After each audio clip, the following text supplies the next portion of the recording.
Ok, pues muchas gracias a todos por venir. Y en el divajeo de hoy tenemos a Tonatiuh Velázquez Ceciliano, que por fin nos va a dar una plática en el divajeo y nos va a hablar sobre el teorema de Brun-Minkowski. Muchas gracias, Tona. Adelante. Muchas gracias. Primero, gracias por la invitación. Este, bueno, yo de lo que les voy a platicar, pues tal cual como dice el título, es sobre el teorema de Brun-Minkowski. Eso es algo general. El resumen que envié mencioné algunas cositas, pero ahorita vamos a profundizar un poco. Bueno, antes de iniciar, pues pues esta plática pues se la dedico a mi padre, que desafortunadamente falleció hace unos 2 años, al inicio de la pandemia. Y eso también lo digo porque pues quiero agradecer bueno, a Chucho y a Oscar. Pues en realidad creo que si estoy concluyendo esto, pues es gracias a ellos de manera personal. Entonces, pues bueno, voy a empezar. Me gusta iniciar mucho pues con una pregunta y pues creo que una pregunta que pues está padre plantear aquí es pues ¿qué es la geometría? ¿No? ¿Y por qué lo pongo así? Porque obviamente pues cuando uno piensa en geometría siempre piensa pues en figuras geométricas como uno lo ve pues, en la primaria, secundaria, etcétera. Eh, pero ya en este punto pues ¿qué es la geometría? Pues se puede interpretar de distintas maneras, ¿no? Nosotros sabemos que dependiendo del enfoque y con qué herramientas queramos trabajar, nosotros podemos definir qué es la geometría, ¿no? Al fin y al cabo, todo va hacia un punto principal y lo que quería decir con esta pregunta en mi caso es que pues para mí la geometría y al menos en esta plática va a ser pues justo a partir del análisis, ¿no? Cómo lo podemos interpretar y cómo la podemos trabajar. Eh, Bueno, la motivación. ¿Cuál es la motivación? Pues si estamos hablando de geometría, pues hay que empezar con una motivación geométrica, ¿no? Entonces, la motivación geométrica, que es este dibujito, técnicamente es la desigualdad isoperimétrica, ¿no? Que sabemos que en el plano lo que nos quiere decir es que si yo tengo una curva cerrada, este, que, que encierre un área fija, entonces nos preguntamos, bueno, esta curva, ¿cómo puedo obtener una de perímetro mínimo? ¿No? Y bueno, o de manera análoga también lo podemos replantear, como que si, bueno, si yo tengo una curva cerrada de perímetro fijo, pues debe de ser su forma para que maximice el área que va a contener, ¿no? Y sabemos que en el plano, pues bueno, sí tenemos esta desigualdad isoperimétrica, que, pues bueno, esto es que y nos da que justamente el perímetro al cuadrado debe ser mayor o igual que 4pi veces el área, ¿no? Y sabemos que, bueno, se alcanza la igualdad si nuestra curva cerrada es un círculo, ¿no? Entonces, en este dibujo, pues bueno, eso es justo lo que quiero interpretar, ¿no? O sea, si nos damos cuenta aquí tenemos una figurita, ¿sí? Que tiene el mismo perímetro que esta de acá, pero pues el área que comprende esta figura, esta curva cerrada, no es la misma que va a comprender toda esta parte, ¿no? Bueno, por qué motivamos eso? Bueno, ¿por qué partimos de eso? Eh, Voy a mencionar aquí, pues, unas definiciones, en general. Si nosotros vamos a decir que tenemos un cuerpo convexo, si su conjunto de RN es compacto, convexo y no vacío, ¿no? Esta definición se me hace como la estándar, pero igual varía dependiendo de los libros, algunos detallitos, pero pues es lo usual. Y pues bueno, se define el área superficial de nuestro conjunto como este límite, ¿no? Donde aquí estamos considerando Vn como la medida del Lebesgue n-dimensional de Rn, y aquí Bn es la bola cerrada unitaria, ¿no? Entonces, que estamos aquí pues justamente como que aproximando nuestro conjunto a través de estos volúmenes, ¿no? Eh, bueno, con estas definiciones, digo, a grandes rasgos pues, puede ser de técnico, pero nosotros tenemos justo esta desigualdad isoperimétrica, pero para cuerpos convexos. Es decir, no solo uno empieza planteando problemas en algo sencillo, por ejemplo, fue en R2, luego uno busca generalizarlo, ¿no? Entonces, en este caso, como que nuestra generalización inmediata es en Rn. ¿Qué sucede? Entonces, en particular para estos cuerpos convexos, resulta que sí se satisface una desigualdad de este estilo, ¿no? Que bueno, aquí digo, leyéndola tal cual, lo que nos dice es que, bueno, si yo saco los promedios de los volúmenes de estas bolas y, perdón, de la superficie con el volumen de las bolas, este, pues nos va a dar cierta relación, ¿no? Con respecto a nuestro conjunto. Entonces, bueno, aquí, bueno, con sus respectivos exponentes. ¿Sí? Pero lo que voy con esto es, bueno, o sea, estamos partiendo de la desigualdad isoperimétrica. Entonces, ¿cómo podemos llegar justamente a lo que nosotros llamamos teorema de Brun-Minkowski? Que voy a profundizar en ello más adelante. Pues resulta que justo el teorema de Brun-Minkowski, que pues, más conocida como la desigualdad de Brun-Minkowski para cuerpos convexos, nos demuestra justo esta desigualdad isoperimétrica, es decir, esta se obtiene como una consecuencia de este teorema, que lo que nos dice es que si yo tengo dos cuerpos convexos y yo me tomo un parámetro entre el 0 y el 1, entonces se va a cumplir que, bueno, pues que el volumen de esta combinación lineal convexa de nuestros conjuntos, a la 1 entre n va a ser mayor o igual que justamente tomarnos como pues este promedio, ¿no? Como si yo trabajara con funciones convexas, ¿no? Eh, ok, eso es lo que nos dice en general, ¿no? Esta desigualdad, es decir, cómo yo puedo comparar el volumen de esta combinación lineal de estos conjuntos con respecto a cada uno de los volúmenes de estos conjuntos, ¿no?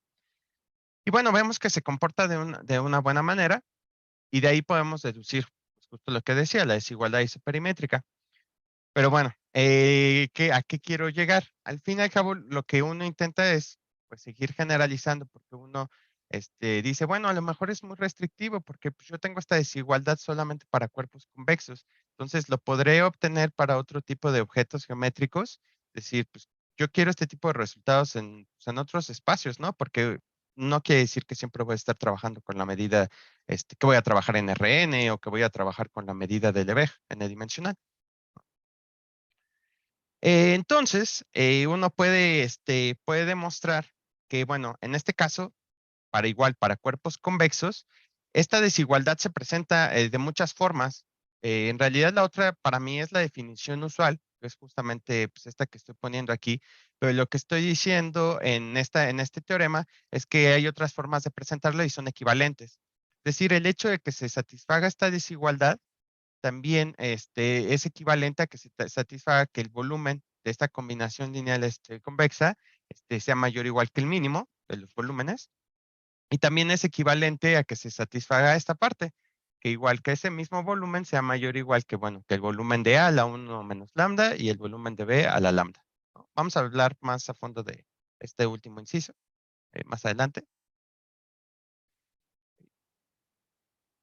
Ok, entonces en ese aspecto nosotros tenemos como que, bueno, algunas equivalencias. Ahora, ¿por qué generamos estas equivalencias? Pues porque al tener estas equivalencias nosotros podemos intentar generalizar desde muchos aspectos, ¿no? No solo en cuanto al espacio, no solo en cuanto a la medida, sino es, bueno, tengo desigualdades equivalentes. ¿Estas se van a preservar estas equivalencias si yo lo hago de una manera general o tengo que separarlo en casos? Entonces, una primera forma de empezar a generalizar la desigualdad de Brun-Minkowski para cuerpos convexos, se planteó que se haga para, pues, en lugar de tomar estos, tomar conjuntos Lebesgue medibles, ¿no? Entonces, resulta que también se satisface esta parte. Es decir, la desigualdad general de Brun-Minkowski lo que nos dice es que seguimos en Rn en este punto, que si yo tengo dos subconjuntos Lebesgue medibles, no vacíos, y supongo que justamente su combinación lineal convexa es Lebesgue medible. Entonces se va a satisfacer la misma desigualdad que presenté hace rato, ¿no? Oye, tengo una preguntota. ¿Sí? Este, ¿puede ser que esa combinación lineal no sea Lebesgue medible? Sí, de hecho, justo por eso lo pedimos en la hipótesis, ¿no? Porque no puedes garantizar o sea, a partir de estos no puedes garantizar la medibilidad de este objeto, ¿no? Ah, ok, va. O sea, si por ejemplo los conjuntos, bueno, primero, hay un contraejemplo de eso, Ujú. que está dado por Sierpinski, por ahí también tengo el articulillo, está en francés, si no mal recuerdo. Y, pero en algunas condiciones sí lo puedes garantizar. O sea, digamos, si A y B fueran conjuntos por él medibles, entonces sí podemos garantizar que esa combinación sea Lebesgue medible, ¿no? Ahí Ah, ok. utiliza el hecho de que, bueno, que este espacio pues, sea completo y separable Ujú. y pues utiliza el teorema de Sin, Va, ¿no? gracias. Para garantizar. Ok. Entonces, bueno, hasta ahí tenemos, aquí podemos como empezar a trabajar, ¿no? Con la desigualdad general, ¿no? En esta parte de medibilidad. Bueno, primer paso, o sea, que voy a plantear aquí como para intentar generalizar. Pues yo necesito, si ustedes notan en esta anterior, pues bueno, hay algo inmediato de que uno puede decir, bueno, lo podemos generalizar. Si ya aquí tengo la parte de Lebesgue medibles, bueno, yo puedo trabajar con conjuntos medibles, ¿no? Entonces, como que de ahí, como que da la idea de que nosotros queremos meter una parte de, pues, medida, ¿no? Y luego tenemos estas combinaciones, lineales, ¿no? Y esto es muy fuerte porque aquí estamos tomando la suma y el producto escalar, ¿no? Que sabemos que existe en RN, ¿no? Pero si yo quisiera trabajar con algo más, abstracto como un espacio métrico, pues no forzosamente tengo este tipo de operaciones, ¿no?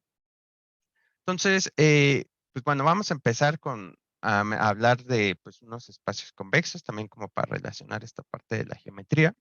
Entonces, esta observación, pues, es algo sencilla, hay mucho texto, pero lo que dice en pocas palabras es que, bueno, si yo tengo un elemento que sea una combinación lineal convexa de estos de 2 puntos, entonces se satisface esta parte, esta igualdad, que las intersecciones de estas bolas con sus respectivos radios justamente nos dan un punto. Lo único que estoy diciendo es tómate los puntos, entonces dado un cierto valor lambda, si yo me tomo las bolitas, entonces en el punto de contacto yo tengo justamente este punto.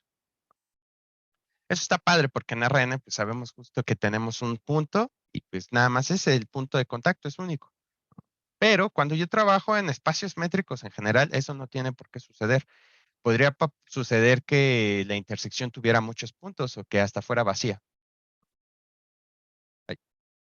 Entonces, vamos a definir que un espacio, o sea, vamos a tomarnos un espacio métrico, ¿no? Porque si nosotros nos damos cuenta en la desigualdad de Brun-Minkowski, pues lo que necesitamos sí es algo para hablar de medida, pero pues también requerimos pues partir de algo que nos permita pues medir cosas, ¿no? En el sentido de longitud, ¿no? Entonces, partimos de un espacio métrico y vamos a decir que nuestra distancia es estrictamente intrínseca si para cualesquiera puntos, si la distancia de entre esos dos puntos los separa como dos números reales no negativos, entonces la intersección de estas bolas justamente es no vacía.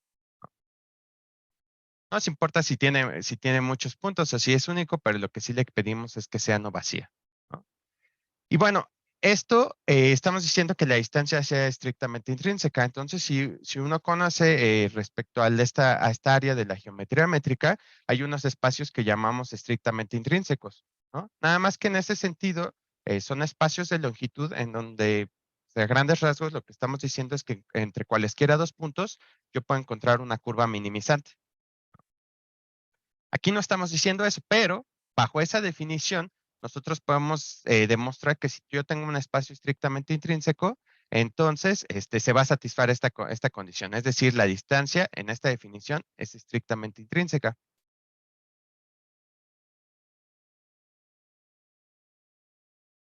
Bueno, ahí tenemos ya una relación. Ahora, también en un espacio métrico podemos definir el hecho de que sea convexo, ¿no? Un espacio métrico es convexo si entre cualesquiera, si yo tengo dos puntos, va a existir uno tal que me dé la igualdad entre las distancias, ¿no? Lo que debería en la recta, ¿no? Yo tengo una línea recta, tengo un punto, entonces que esta distancia más esta distancia, pues me dé toda esta distancia. Aquí hago una observación simplemente para decir que esta definición de convexidad pues no tiene que ver con la definición de subconjunto convexo, ¿no? Que conocemos, que si yo tengo un conjunto, entonces las líneas, el segmento de recta se queda contenida en el mismo conjunto, ¿no? Y cada una las menciono porque en la parte de un conjunto convexo también es muy usual que en algunos textos aparezca que un espacio es convexo si pues entre cualesquiera dos puntos también puedo encontrar una curva que minimice esta distancia, ¿no? Y para concluir como que esas diferentes definiciones es que en realidad tenemos un teorema. El teorema nos dice que si yo tengo un espacio métrico completo, entonces es equivalente a que este espacio sea un espacio estrictamente intrínseco en el sentido de espacios de longitud, a que nuestra distancia sea estrictamente intrínseca, como la definimos hace rato, las bolitas, la intersección de las bolitas, y que nuestro espacio sea convexo, ¿no? Entonces, en ese sentido, pues podemos hablar de manera equivalente en todas partes. La parte de completez se utiliza en el hecho de que, pues, que si X es convexo, entonces el espacio es estrictamente intrínseco, ¿no? Bajo las definiciones que dimos. Ok, entonces ya ahí ya tenemos como estas bolitas. Ahora, por qué tomarnos este tipo de distancias estrictamente intrínsecas? Porque eso nos va a garantizar que esas bolitas, la intersección de esas bolitas sea distinto del vacío, ¿no? Y eso lo vamos a usar para la siguiente definición. A partir de aquí, pues todos los espacios que consideremos, los consideramos con este tipo de métrica, ¿sí? Y otra observación que pasa, pues en RN, si yo me considero la norma euclidiana, pues la norma entre dos puntos va a ser igual a la norma de, no sé, del punto A al punto Z, más la distancia del punto Z al punto Y, pues si Z yo me lo tomo como si fuera el punto medio, ¿no? Entonces estamos diciendo en pocas palabras que el espacio pues es convexo, ¿no? Pero este punto, aquí yo me estoy tomando el punto medio, pero sabemos que no es el único punto que satisface esta relación. Si yo me tomo una recta, pues cualquier otro punto que yo me tome sobre la recta me va a satisfacer eso.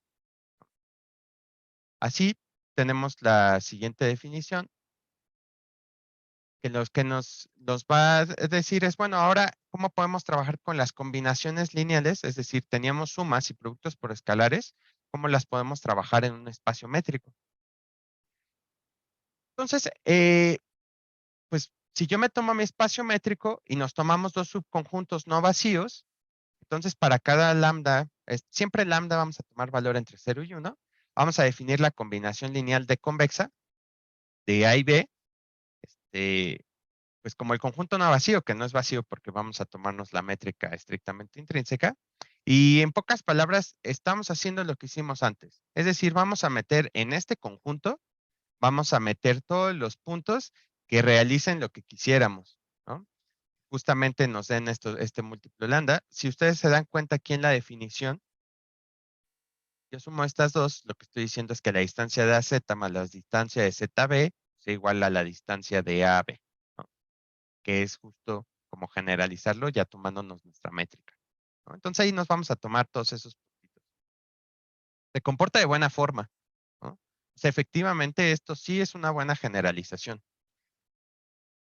Aquí de nuevo, lo que estoy diciendo es, bueno, suponte, porque pues, sabemos que ese conjunto puede tener muchos puntos, pero supongamos que para cualesquiera puntos que me tome y para todo valor lambda en el 0, 1, yo o vamos a suponer que la intersección de justamente las bolas, centro en X con centro Y, en pocas palabras, lo que estoy diciendo es, supón que las bolas, si yo las interseco, entonces su punto de contacto, nada más tengo un único punto de contacto, ¿no? La intersección solamente es un punto, ¿sí?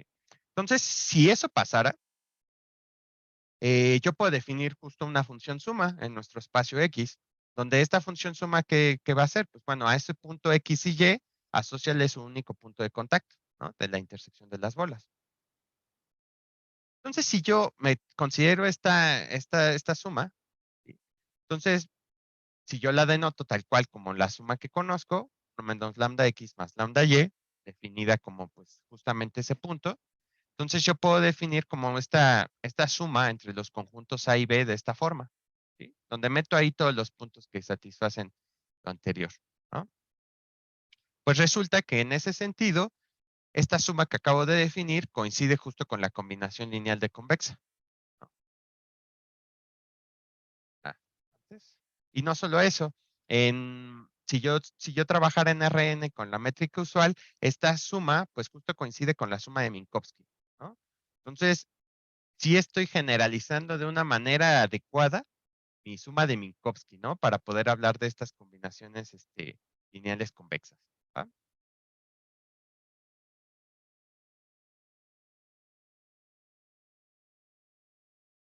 Bueno, eh, ahorita ya tengo mis combinaciones lineales convexas, ya puedo hablar de estas combinaciones. Ya metí bien esa parte de la estructura. necesito ahora hablar de los volúmenes, entonces necesito meterle la parte de la medida, ¿no? Para poder hablar de estos conjuntos medibles. Para eso vamos a meter estos espacios que se llaman espacios métricos de medida. Entonces, bueno, estas definiciones son pues las usuales que la mayoría ya conoce, pero pues si yo tengo un espacio métrico, pues decimos que si tenemos una medida de Borel en el espacio, este, quiere decir que pues, esta medida está definida sobre la sigma álgebra de Borel. ¿Y cómo vamos a definir espacio métrico de medida? Voy a dar unas observaciones después. Decimos que si yo tengo un espacio métrico completo y separable, y yo me tomo una medida de Borel no trivial sobre X, entonces esta tripleta es a lo que vamos a llamar un espacio métrico de medida.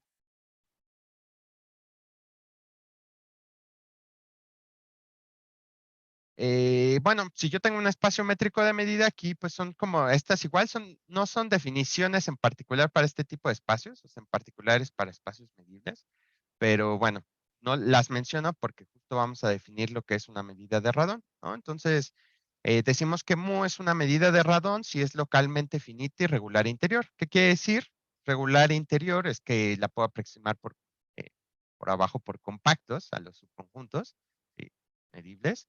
Y que sea localmente finita es que pues para cualquier punto existe un radio tal que la medida de la bola de ese radio, con centro en ese punto, tenga medida finita.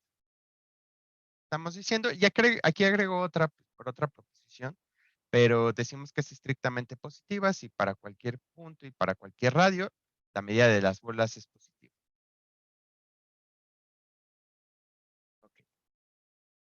Antes de mencionar estos ejemplos, unas observaciones como rápidas, porque seguramente si ustedes ya vieron la definición de espacio métrico de medida, les van a decir, bueno, ok, le estás pidiendo mucho chance porque aquí es completo y separable, o en otro texto ni siquiera me pide que sea completo, ¿no? El espacio. Pues eso depende mucho de cómo quieran abordar sus temas pues, los autores, ¿no? Pero una de las definiciones es que, pues, si el espacio métrico, también le decimos espacio métrico de medida, son un espacio completo y separable, o sea o un espacio polaco, si así lo quieren llamar, en el que le piden que justo la medida de las bolas sea finita, ¿no?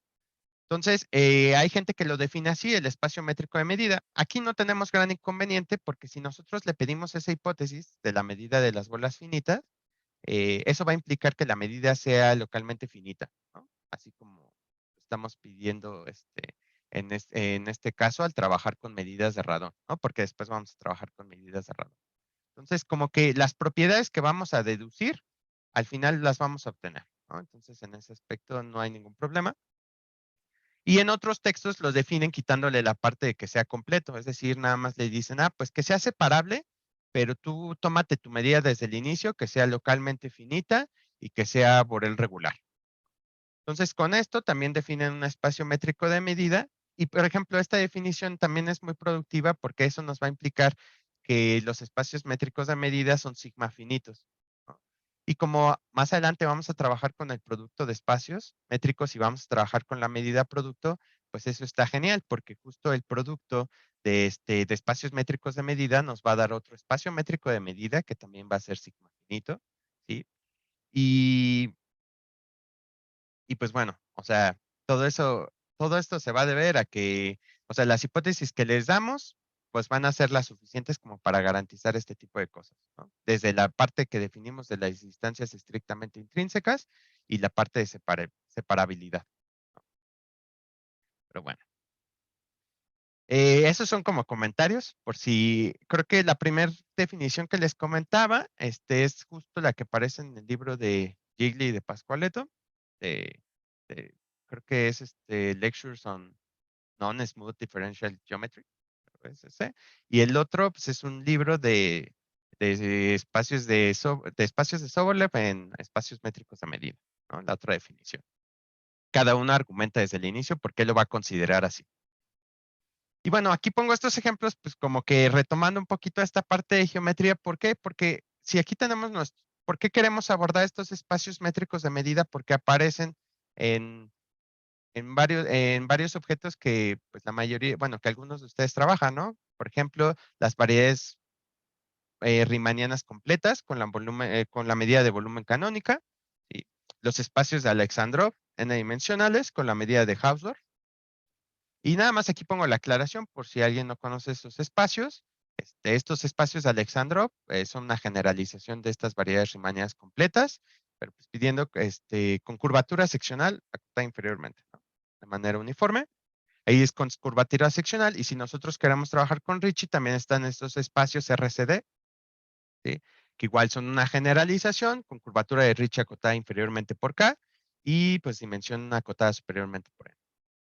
Entonces, estos espacios en particular, pues sí son espacios métricos de medida, entonces lo que se demuestra después lo podemos trabajar en esta parte. De hecho, para estos espacios existen pues versiones de Brun-Minkowski, ¿no? Que satisfacen, ¿va?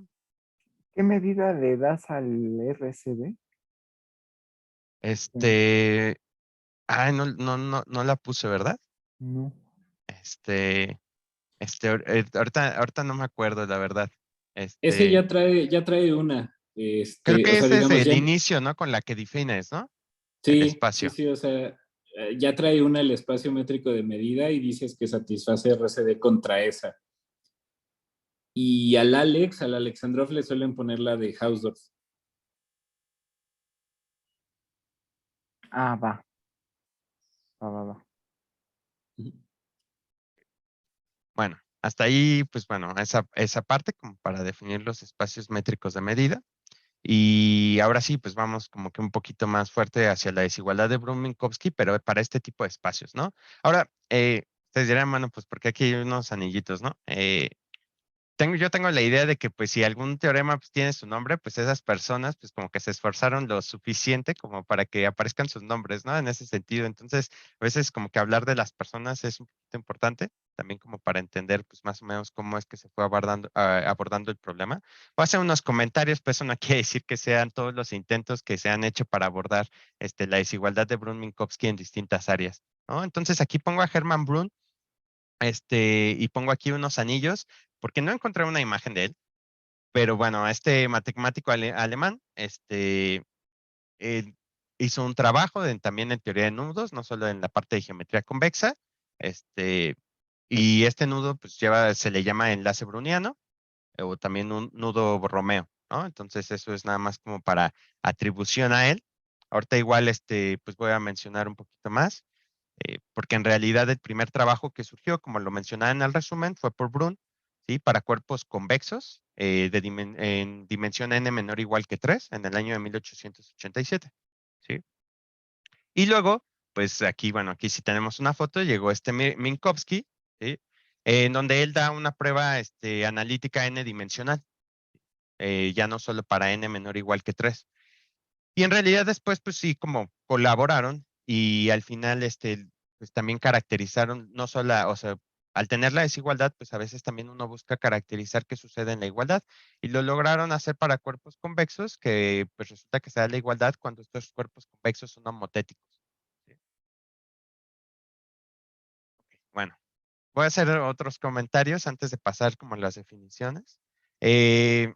Aquí tengo como medio la lista porque pues, son muchos nombres, pero algunos de los intentos, nada más igual para que lo conozcan. Tiempo después, igual trabajando en cuerpos convexos, Blaschke, lo demostró a través de un método que se llama de simetrización, y Hilbert, como siempre tiene que aparecer Hilbert por ahí, también lo demostró usando, bueno, tal cual de donde viene la referencia, dice su teoría. Entonces, es su teoría de ecuaciones integrales en la esfera, para el caso n igual a 3, en particular hizo algo así. Y también otros matemáticos como Nasser y Suss también dieron otra demostración de la misma desigualdad para cuerpos convexos, ¿no? Eh, Se puede extender también para funcionales, como lo vamos a mencionar ahorita, ¿sí? Y bueno, eso es para cuerpos convexos, pero también enuncié la general para conjuntos Lebesgue medibles, y esta fue demostrada por primera vez en 1935 por Lusternik, si no mal recuerdo es un matemático soviético, ¿sí? Y tiempo después, que de hecho es la más usual que se ve, porque es más simple, Hadwiger y Oman dieron otra prueba de esta desigualdad para conjuntos Lebesgue medibles. De hecho, esta está bien escrita en un artículo que voy a mencionar al final, que es prácticamente como la referencia principal.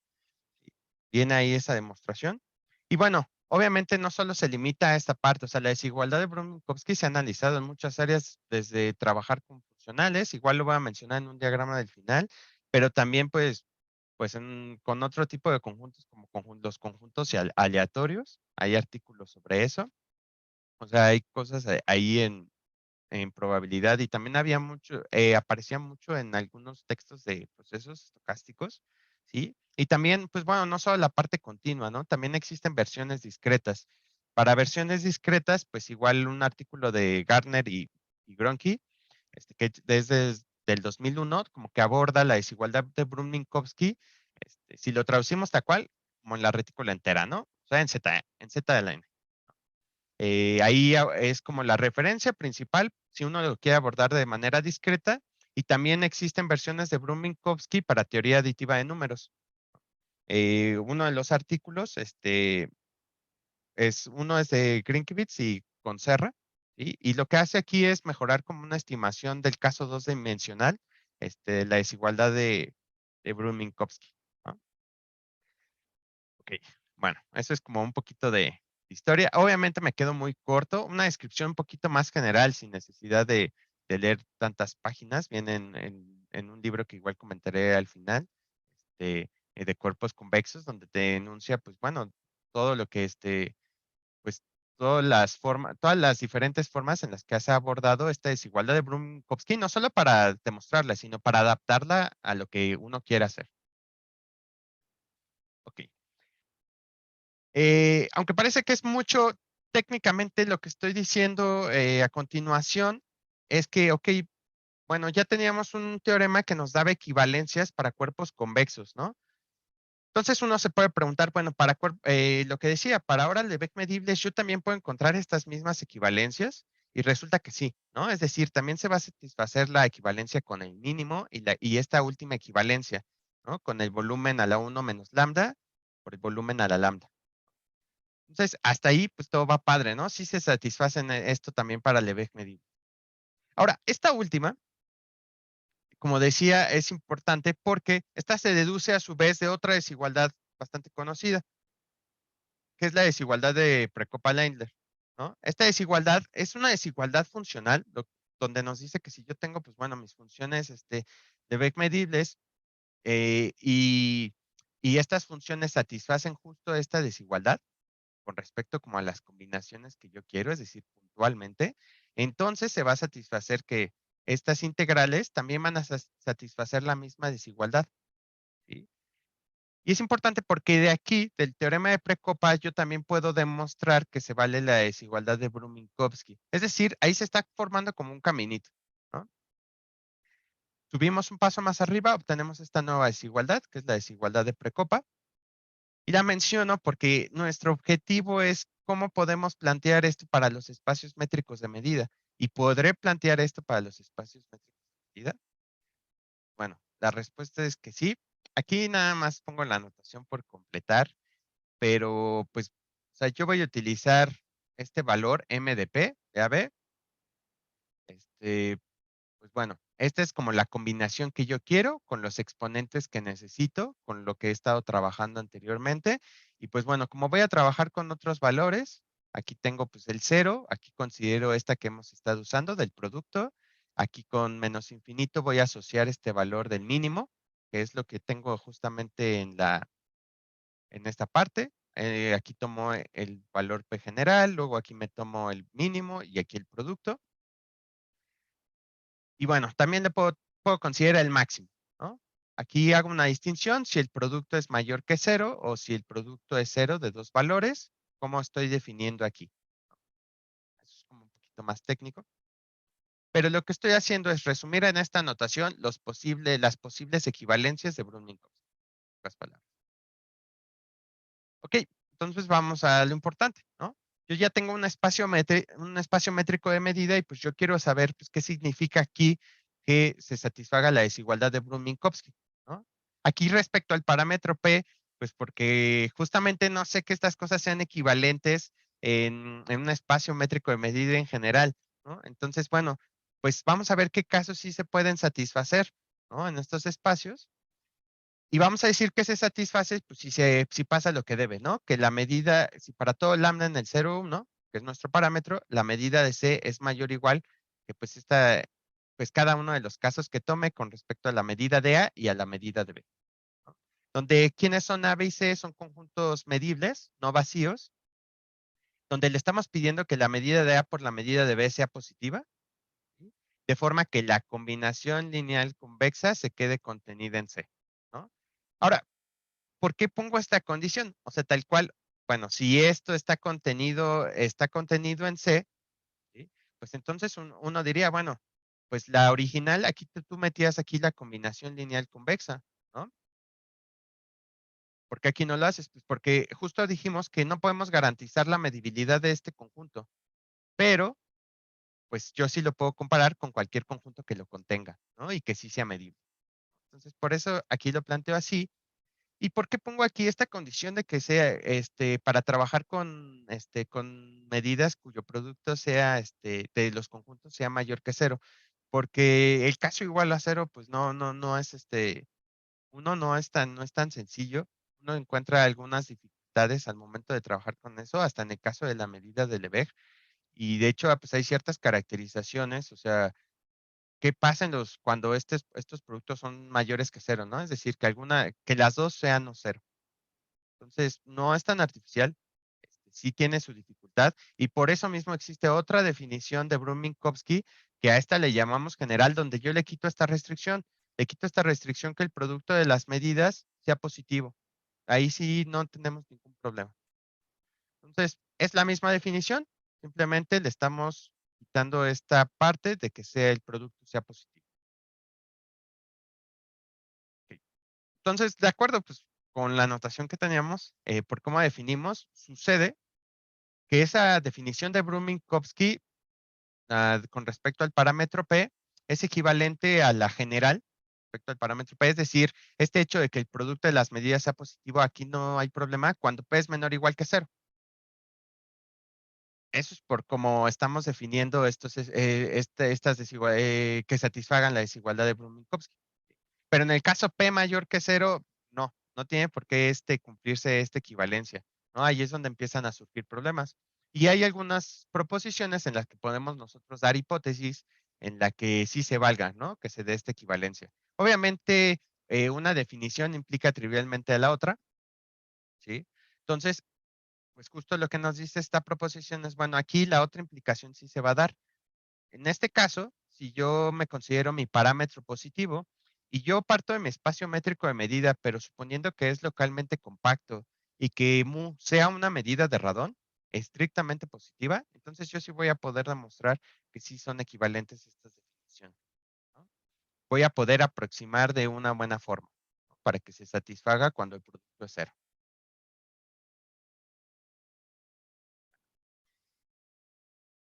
Entonces, pues, ¿cuál es lo principal? Bueno, aquí, no lo mencioné al inicio, pero esto es lo que estoy trabajando en mi tesina estaba trabajando en mi tesina de maestría.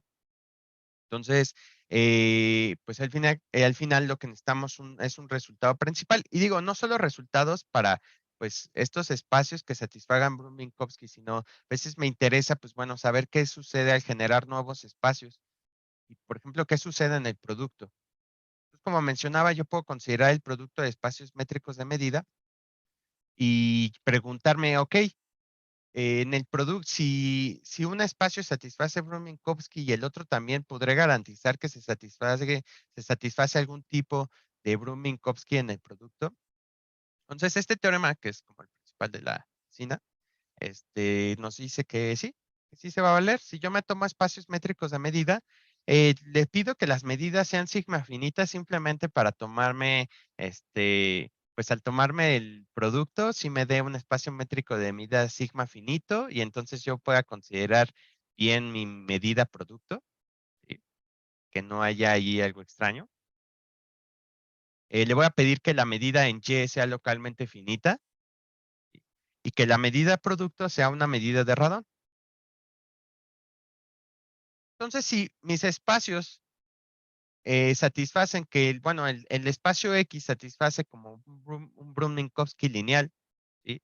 La general de Brun-Minkowski de parámetro 1, y mi espacio Y satisface Brun-Minkowski con parámetro P, para un P entre -1 e infinito, yo voy a poder garantizar que el producto pues va a satisfacer Brun-Minkowski 0 si P es el 0, Brun-Minkowski 1 si P es infinito, y Brun-Minkowski de parámetro 1 entre 1 más 1 entre P, cuando P pues no es alguno de estos dos casos, ¿no?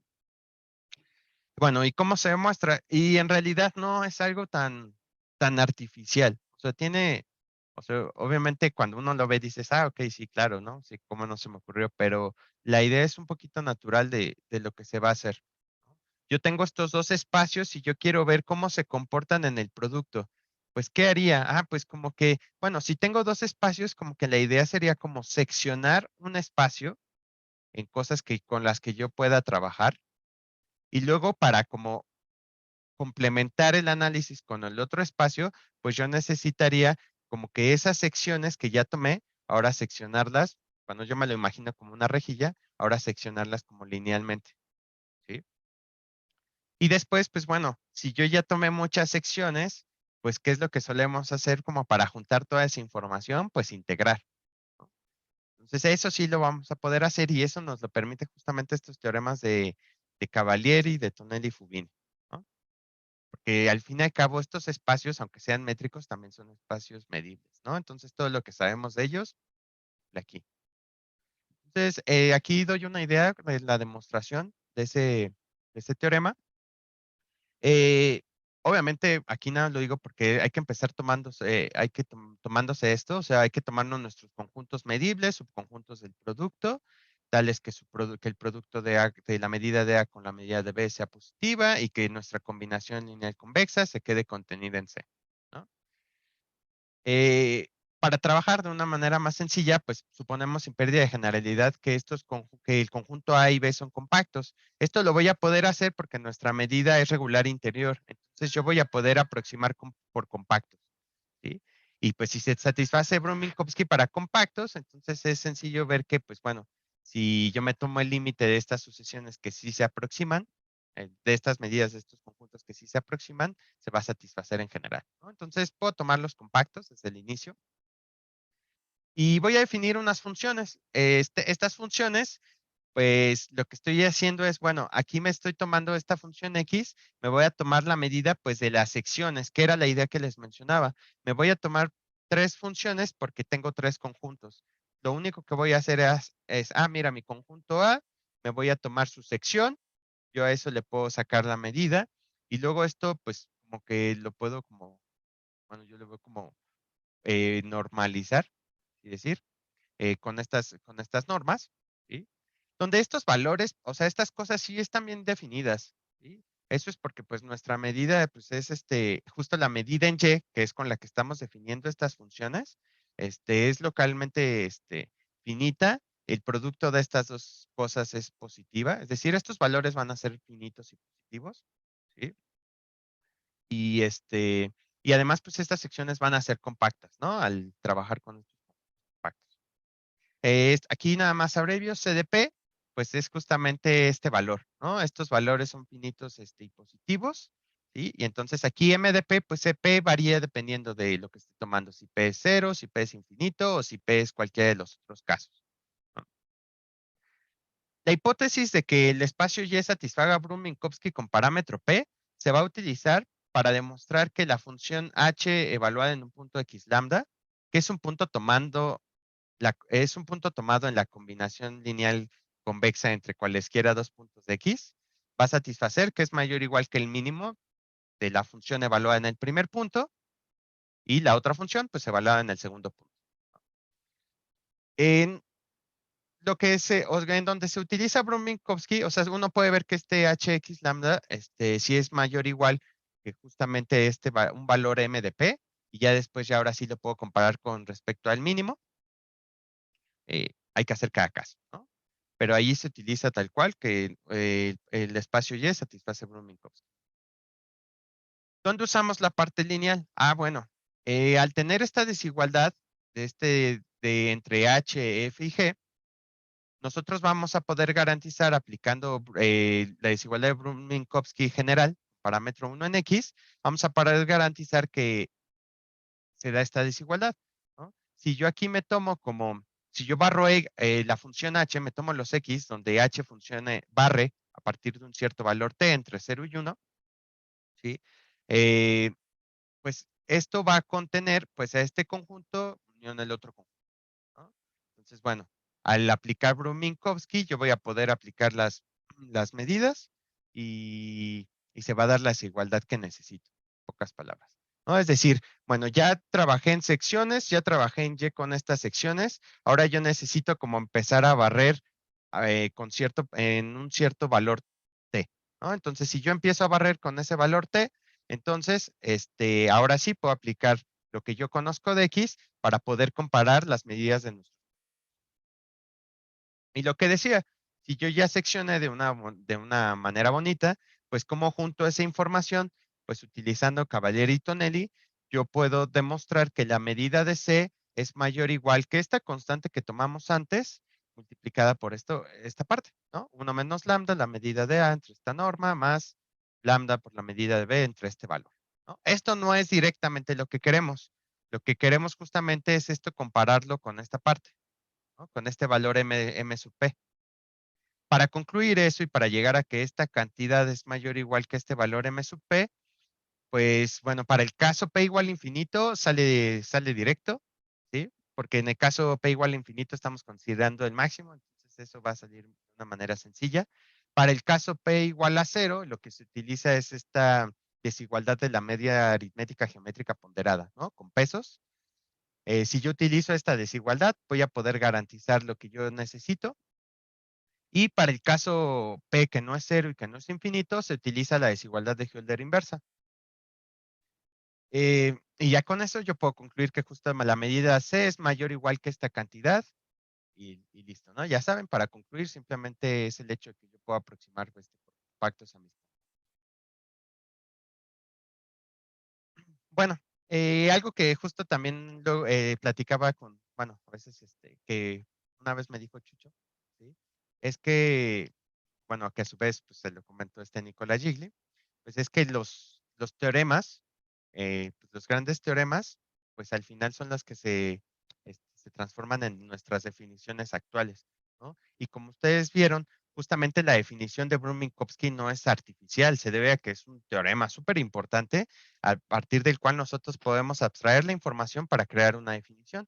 De la misma forma, yo dije, bueno, también hay un teorema que se satisface en Rn de la desigualdad de Precopa-Leindler. Entonces, a partir de ese teorema, yo también lo puedo abstraer para crear la definición de Precopa para estos espacios métricos de medida, que es tal cual la misma definición, que, bueno, es lo mismo que dice el teorema, simplemente en donde yo me tomo combinaciones, en las combinaciones lineales convexas, pues yo me tomo puntos que vivan en mi combinación lineal de convexa, ¿no? Que definí entre cualesquiera dos puntos.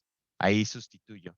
Las integrales se va a satisfacer lo mismo. Es la misma desigualdad funcional. ¿Sí? Entonces, si mi espacio satisface esto, entonces voy a decir que satisface precopa. Y del teorema anterior podemos sacar un corolario, que técnicamente no es que se deduzca de corolario, sino como de la demostración del teorema, ¿no? Entonces, ¿qué nos dice el corolario? Bajo las mismas hipótesis, si mi espacio X satisface precopa y mi espacio Y satisface Brun-Minkowski con parámetro 0, entonces el producto va a satisfacer Brun-Minkowski con parámetro 0. Y bueno, vamos a un paso más arriba, ¿no? El paso más arriba, pues es justamente como buscar algún otro teorema, pues, más fuerte. Y en ese sentido, también hay un teorema en Rn, también hay una desigualdad, que en este caso se llama la desigualdad de Borel-Braskamp-Leaf, ¿sí? Que bueno, si uno la ve, pues está súper fea, pero son, pues, al fin y al cabo es análisis. Pero lo que nos dice es que, bueno, si yo tengo mis tres funciones y ahora esta función comparada a esta combinación lineal es mayor o igual que justamente estos valores que habíamos platicado, esta definición de MVP en la notación. Entonces se debe satisfacer esta desigualdad funcional con las integrales, ¿no? Estas integrales van a ser mayores o iguales bueno, los respectivos valores. Si uno nota en este teorema, si uno toma el caso P igual a 0, el caso P igual a 0 es justamente la desigualdad de precopa, ¿no? Entonces, de ahí tenemos que ahora esta desigualdad nos va a implicar la desigualdad de precopa, que a su vez nos implica Brun-Minkowski, que a su vez nos implica la isoperimétrica, ¿no?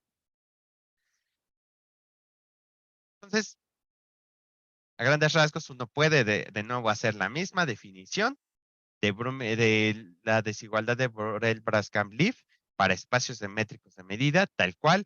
Uno sustituye lo que nos dice el teorema en esta parte, simplemente donde yo me tomo combinaciones lineales, yo meto ahí mi combinación lineal de convexa donde debe, ¿sí? Pero es tal cual lo mismo que nos dice. Y esta desigualdad la menciono porque sí, claro, también queremos saber qué pasa en el producto, ¿no? Entonces, para valores adecuados, resulta que si nuestros espacios satisfacen Borel-Braskamp-Leaf, entonces yo puedo garantizar que el producto también satisface un Borel-Braskamp-Leaf.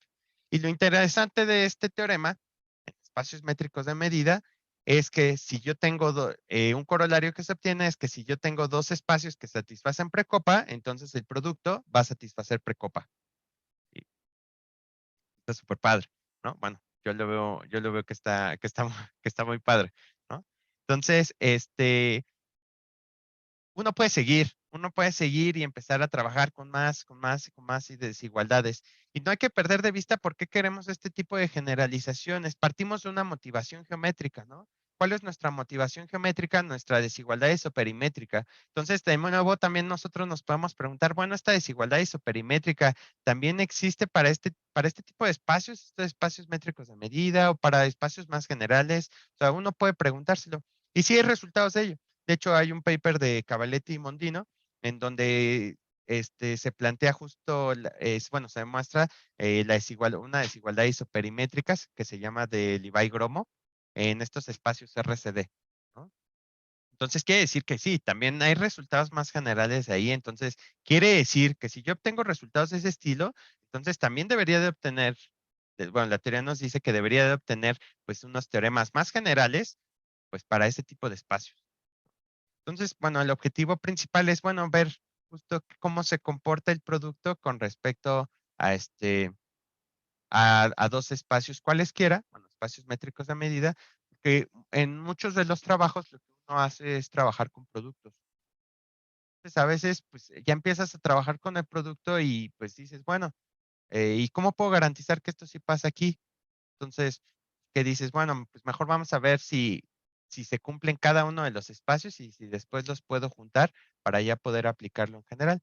Pues esa es la idea, ¿no? Esa es la idea y la motivación de esta parte.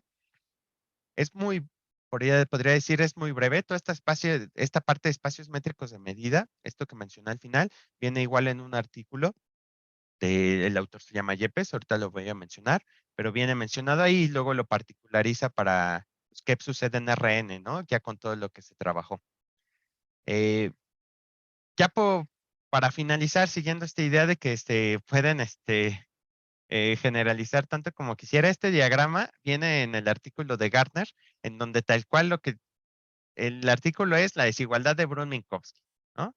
Entonces, aquí vienen enumerados este tipo de desigualdades porque en ese artículo vienen trabajadas estas desigualdades. En algunos las demuestra, en otros simplemente da las referencias, pero crea este diagrama que se me hizo muy bonito. Como decía Chucho, uno puede ir complementando de las cosas, pero justo el camino que nosotros seguimos fue aquí, Braskamp-Leaf, Precopa, desigualdad general, luego para cuerpos convexos y luego para la desigualdad isoperimétrica para cuerpos convexos. Pero pues bueno, uno se puede ir por otros caminos y por otro tipo de desigualdades. La verdad no conozco a fondo cada una de estas desigualdades, pero pues bueno, también se valen para pues tenemos por ahí desigualdades de Hölder, tenemos desigualdades para espacios de Sobolev, si es del interés, que sé que de aquí de varios lo es. Entonces, uno puede hacer tan grande este diagrama como quiera e irlo complementando, ¿no? Hay varias implicaciones, pero si uno nota, también hay algunas equivalencias, ¿no? Lo último que platicaba justamente con Chucho es que justo esta parte de Brun-Minkowski, a veces uno pues dice, bueno, en los ejemplos geométricos que tenía, pues ya se ha visto que sí se satisface Brun-Minkowski bajo ciertas hipótesis en estas variedades, en estos espacios de Alexandrov o estos espacios RCD, ¿no? Y bueno, también se ha visto que justamente esta condición que también le llaman CD, implica Brun-Minkowski, pero no se sabe si justamente Brun-Minkowski implica esta condición, CD, ¿no? Entonces, todavía hay como problemitas allí abiertos en los que pues, se puede trabajar con esta desigualdad. Y se me hizo muy interesante porque, o sea, es impresionante cómo uno no, porque la verdad yo no la conocía, pero cómo uno no conoce estas desigualdades y ya han sido trabajadas por tantas personas. Y lo más interesante es que no son trabajos de hace pues, un siglo, ¿no? O sea, todavía se está trabajando y son cosas actuales que se están haciendo, sobre todo en estos espacios métricos de medida, ya saben, actuales para mí después de los 2000, ¿no? Entonces, creo que es una buena forma de aproximarlo y pues bueno, de los artículos que mencioné hay más bibliografía, pero los principales, pues bueno, es este de Gardner, esta parte de espacios métricos de medida, pues Ritorey de Yepes, y bueno, si uno quiere entrar a la parte de geometría métrica, no está de más siempre mencionar el de Burago. Este libro de Schneider de cuerpos convexos es muy, muy, muy completo, de verdad muy completo. La parte histórica que mencioné viene entre el libro de Schneider y el artículo de Gardner. De hecho, muchos se citan entre sí en sus textos. Y bueno, la parte, si uno quiere saber como las nociones básicas de esta parte de medidas de radón y eso, pues el libro de Simon o las notas de Simon se me hace bastante adecuado. Ya todo y pues gracias.